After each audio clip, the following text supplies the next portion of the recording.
When I announced my pregnancy, my husband's parent declared, "I'll be raising the baby since you have no experience."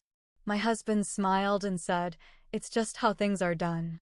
I pulled out a legal document and said, "Good thing I already chose who gets custody." Their smirk disappeared as they read the paper in shock. When I found out I was pregnant, I was thrilled. My husband, Mark, and I had been trying for a while, and finally it happened. We lived in a quiet suburb of Chicago, close to his parents, Susan and Robert. I thought they'd be excited about the news. One Sunday, we invited them over for dinner. After the meal, I took a deep breath and said, "Mark and I have some news. We're expecting a baby." Susan's fork clattered onto her plate. She looked at me, then at Mark. "Well," she said slowly, "since you have no experience with children, I'll be raising the baby." I blinked, thinking I misheard. "Excuse me?" "It's just how things are done in our family," Susan continued. "The grandmother takes care of the firstborn to make sure they're properly raised." I turned to Mark, expecting him to object. Instead, he nodded. "Mom's right," he said. "It's our tradition." I felt a surge of anger and disbelief. "I appreciate your concern," I said, trying to keep my voice steady. "But Mark and I are the parents. We'll be raising our child." Susan's lips pressed into a thin line. "You don't know what you're doing. It's better this way." I took a deep breath. "Actually," I said, reaching into a drawer and pulling out a folder, "I've already made arrangements regarding custody." I placed the document on the table. Susan's eyes narrowed as she picked it up. "What is this?" "It's a legal document," I replied. "It outlines that, in the event something happens to me, my sister Rachel will be the legal guardian." Susan's face turned red. "You can't do this." "We're the grandparents. We have rights." "In Illinois, grandparents' rights are limited," I said calmly. "The courts prioritize the parents' wishes unless it's proven that the parents are unfit." Robert, who had been silent, finally spoke. "We just want what's best for the child." "So do we," I said. "And that means Mark and I will be making the decisions." Susan stood abruptly. "This isn't over," she snapped, grabbing her purse and storming out. Robert followed, casting a disappointed glance at Mark. After they left, I turned to Mark. "I can't believe you sided with them." He sighed. "I didn't think it was a big deal. It's just how my family does things." "Well, it's not how I do things," I said firmly. "I'm the mother. I decide how our child is raised." The next few weeks were tense. Susan called daily, offering unsolicited advice and insisting on being involved in every decision. I tried to set boundaries, but she continually overstepped. One evening, Mark came home looking uneasy. "Mom wants to throw us a baby shower," he said. "That's nice," I replied cautiously. "But?" "She has a guest list and plans. She didn't ask for our input." I sighed. "Mark, this is our baby. We should be the ones making these decisions." "I know," he said. "But it's hard. She's my mom. And I'm your wife," I reminded him. "Our family comes first." As the months went by, Susan's interference intensified. She'd show up unannounced, rearrange the nursery, and even bought a crib for her house, insisting the baby would be spending nights with her. One day, I came home to find Susan in our kitchen, cooking dinner. "Hello, dear," she said cheerfully. "I thought I'd help out since you'll have your hands full soon." I clenched my fists, trying to remain calm. "Susan, we've talked about this. You can't keep coming over uninvited." "I'm just trying to help," she said innocently. "I appreciate that," I said, "but I need space." "We need space." She huffed. "Fine. I can see when I'm not wanted." She grabbed her purse and stormed out. That night, Mark and I had a serious conversation. "Mark, this can't continue," I said. "Your mother is overstepping every boundary." "I know," he admitted. "But what can we do?" "We need to set firm boundaries," I said. "And you need to back me up." He nodded. "You're right. I'll talk to her." The next day, Mark sat down with his parents and laid it all out. He explained that while we appreciated their support, we needed to make our own decisions as parents. Susan was not pleased, but Robert seemed to understand. As my due date approached, Susan's visits became less frequent, though the tension remained. I focused on preparing for our baby's arrival, leaning on my sister and friends for support. Finally, the day came. After hours of labor, we welcomed our beautiful daughter, Lily, into the world. Holding her in my arms, I felt an overwhelming sense of love and protectiveness. When Susan came to the hospital, she reached out to take Lily from me. I hesitated but handed her over, watching closely. "She's perfect," Susan whispered, tears in her eyes. "She is," I agreed. "And she's ours to raise."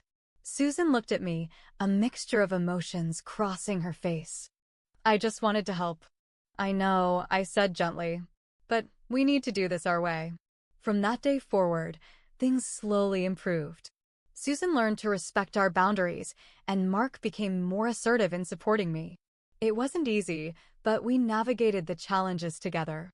Parenthood is a journey, and while guidance from family can be invaluable, it's essential to stand firm in your decisions and protect your rights. After all, no one knows what's best for your child better than you do. A few weeks after Lily was born, things seemed calmer. Susan was keeping her distance. Mark was more helpful at home. I started to think maybe the worst was over. I was wrong. It started small. Diapers disappearing from the closet. Bottles missing from the kitchen. At first, I thought I was just exhausted and forgetful. But one night, I caught Susan sneaking into our garage. She had a key. I stood frozen, Lily in my arms, watching from the nursery window. She was carrying a bag. It looked like baby supplies. The next morning, I told Mark. "She what?" he asked, looking stunned. "She has a key, Mark. She's been coming into the house when we're not here." He rubbed his face. "She must think she's helping." "No," I snapped. "She's crossing every line." Again. Mark didn't say much after that. He just nodded. That scared me more than anything. He wasn't shocked. He wasn't mad. He was just quiet. I changed the locks the next day. That afternoon, Susan showed up banging on the front door. "You locked me out," she yelled. "Yes," I said. "You were coming in without permission." "I was checking on the baby." "That's not your job," I said. "You're not the mother." Mark came home and saw us mid-argument. Susan turned to him, teary-eyed. "She's shutting me out of my grandchild's life."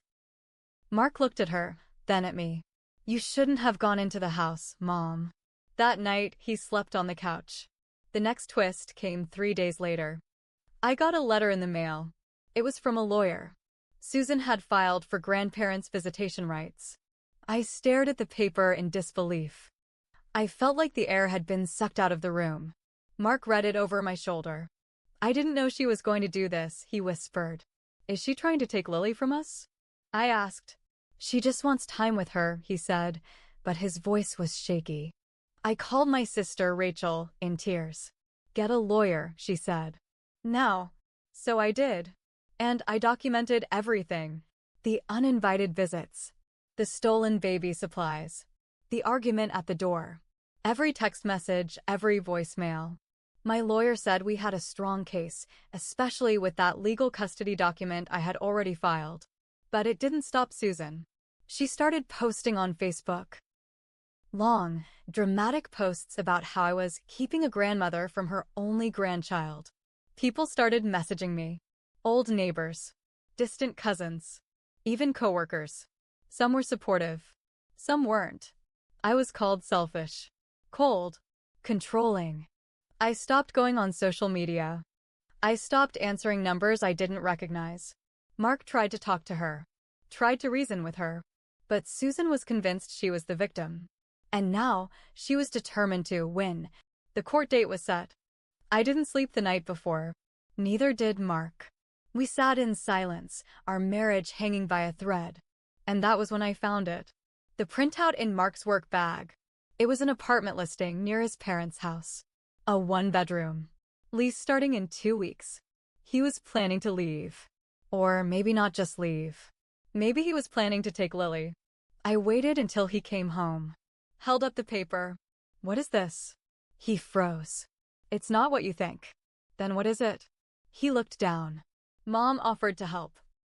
She said if things got worse between us, she could help me raise Lily. I felt like I'd been slapped. My stomach turned. You were going to take her, I said, voice shaking. You were going to take our baby. I didn't say that, he said quickly. I was just looking at options. I didn't say a word. I packed a bag for Lily and me and went to my sister's place. That night, I sat on Rachel's couch and watched Lily sleep. I felt numb, betrayed, furious, heartbroken, and I realized this fight wasn't over. It was just getting started. The next morning at Rachel's place, I sat with a hot cup of coffee I couldn't bring myself to drink. My phone buzzed every few minutes, calls from Mark, texts from Susan. I didn't answer. I couldn't. Then a knock at the door. Rachel looked out the window, then turned to me. It's Mark. I don't want to see him, I said. But Rachel, always the peacemaker, opened the door anyway. Mark looked like hell. Eyes bloodshot. Clothes wrinkled. He stepped inside without waiting for permission. I need to explain, he said, looking at me, not Rachel. Then talk, I said. But I'm not bringing Lily into this. She's my daughter too, he snapped. And you were planning to take her, I said, standing up. You don't get to play the victim now. Mark took a deep breath. I wasn't going to take her. I swear. That apartment? Mom pushed me into it. Said it'd be good to have a place nearby in case things fell apart. I didn't sign anything. Why didn't you tell me? I didn't know how. I felt stuck. Between you and her. She makes everything sound so reasonable when she talks to me. Like she's just trying to help. She's manipulating you, Mark, I said. And you're letting her. He sat down heavily. I don't want to lose my daughter. Then grow a spine, I said. Because this isn't going away. I let him stay long enough to see Lily. I watched him like a hawk the entire time. Then Rachel walked him out. 2 days later, I got another legal notice. Susan wasn't just filing for visitation anymore. She was now claiming Mark had agreed she could be Lily's primary caregiver and that I was emotionally unstable. She submitted text messages, snippets of conversations taken out of context, photos of me looking tired, holding Lily with one hand and my phone in the other. She even sent in a screenshot of a Facebook post I'd made at 2 a.m. that just said, I can't do this anymore. It was from a bad night when Lily wouldn't stop crying. She made it look like I was unfit. My lawyer called me. She's going for temporary custody. We need to act fast. I remember sitting on the floor, my back against the wall, Lily sleeping next to me in her bassinet. Everything was crumbling. Rachel came home and found me like that. She didn't say anything. Just knelt down and hugged me. That night, I decided something. If Susan wanted a war, I'd give her one. I dug into everything. Every email, every voicemail, every comment she'd ever made about taking the baby. I printed the photo of her trying to unlock our door after I'd changed the locks. I got character statements from neighbors who saw her yelling at me outside our house. Even the daycare manager had seen Susan show up once, just to check, before Lily was even enrolled. But then, another twist hit. Mark filed a motion to separate. Not divorce. Legal separation. And in it, he listed Susan's address as his new residence. That was the moment it clicked. This wasn't just Susan. It was both of them. They were building a case together. He'd chosen her. I called my lawyer. We're going for full custody, I said. I don't trust either of them. She hesitated. It's going to get ugly. It already is. A week later, I sat in a courtroom. Lily was with Rachel in the hall. Mark sat across from me, eyes low. Susan sat beside him, smug, in a navy blue pantsuit like this was her victory parade. When the judge walked in, I felt like I was floating outside my body. I told the truth. Everything. I cried, but I didn't break. I read out loud the text Susan had sent me after we changed the locks. You can't keep me away forever. I will have her. She belongs with us. I played the voicemail where she told Mark she was grooming Lily early to get used to her new home. The judge listened, asked questions, and then Susan slipped. When she was asked about her relationship with me, she said, I've been preparing for this since the moment I found out she was pregnant. I knew she wouldn't last as a mother. There it was. Plain as day. And yet, the judge didn't rule that day. The court date was extended. They needed more evidence. More testimony. I left the courthouse exhausted, but not defeated. And just when I thought things couldn't get more twisted, Rachel called me late that night. "I need to show you something." She sent a photo. A screenshot. It was from a parenting forum Susan had been posting on under a fake name. The posts were about rescuing her grandchild from an unfit, selfish mother. One post described how she had a plan with the father to slowly gain custody without alerting CPS. Susan had been documenting everything. Publicly. Anonymously. Or so she thought. We traced the username to her email through a recovery link she posted by accident. Rachel sent everything to my lawyer. Now I had proof, not just of control, but of a plan. A detailed, malicious plan. This wasn't just overbearing grandma territory anymore. This was premeditated. And I was done playing nice. A week later, I was sitting in my lawyer's office with Lily in her carrier next to me. My lawyer looked at the printouts from the parenting forum posts, her face tight. "This changes everything," she said. "We're going to file for a restraining order. And I want a full emergency custody hearing. No supervised visits. Nothing. We're going all in." I nodded. I didn't even feel scared anymore. I was past that. We filed. Susan was served the next day. According to Rachel, she had a full meltdown on her front lawn, screaming at the officer, yelling about how I was tearing her family apart. Mark, meanwhile, kept texting. "Please let's talk." I didn't know she was posting all that. "I'm sorry." Too late. The court date came fast. This time, it was different. We weren't in the small courtroom anymore. We were in the big one. There was a court-appointed child advocate, more lawyers, and more eyes. And Susan was quiet. Not smug. Not angry. Just pale. The judge started the hearing by reviewing the forum posts. The usernames. The recovery email. Then the judge asked Susan to confirm whether she had made the posts. She admitted she had. The courtroom went silent. My lawyer handed the judge one more piece of evidence. An audio clip. Susan's voice, telling someone over the phone, "I just have to wait until she makes a mistake. One big mistake.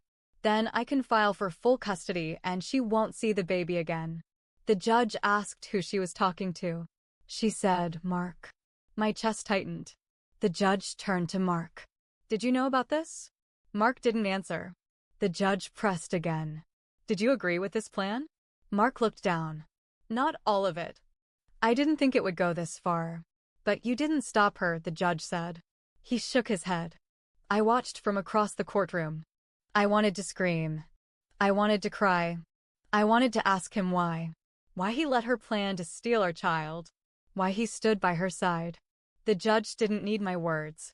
He saw everything. He ruled that Susan was to have no contact with Lily. No visits. No phone calls. No letters. Nothing. A permanent restraining order was issued. Any attempt to contact us would be grounds for arrest. Then the judge looked at Mark. "You failed as a father and as a husband," he said flatly. "You allowed your mother to endanger your child's welfare. You stood by while she plotted custody theft. And you benefited from it." Mark tried to argue, but the judge cut him off. "You will have supervised visitation only once a month. At the court facility. For now, you are not a custodial parent.